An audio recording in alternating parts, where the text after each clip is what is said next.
Ayan, isang inflatable bed. So, pwede natin gamitin sa camping. Meron siyang built-in electric pump. So, ang size na kinuha natin ay 195 by 150 by 45 cm.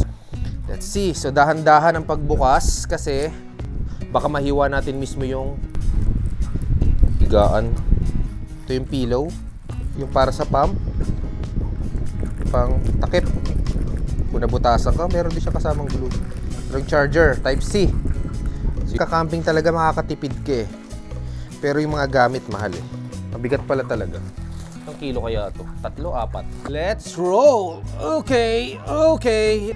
Meron siyang built-in na air pump. So, nasa loob na siya. Hindi ka tanggalin sa loob. Ayan. Ayan. So, ito yung magiging itsura niya.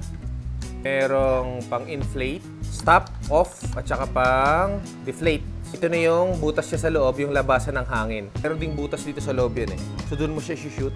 So, kailangan sakto yun dyan. Ayan. Type-C, charging, open, close. Ayan. Tapos ito naman, siguraduhin yung nakasara. Ito, pwede rin tong way para lagyan ng hangin. May kasamang ganito, yung pinaka-mount niya para sa adapter, para magkasya.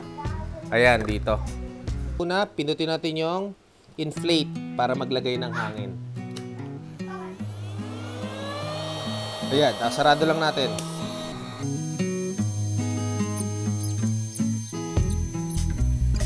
Okay, pwede mo nang i-stop. Close mo muna. Ang kapal, max na kapal niya. Yan, 16.5 inches.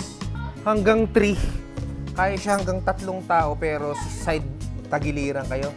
Mag side by side kayo. Pero pag dalawa, maluwag to.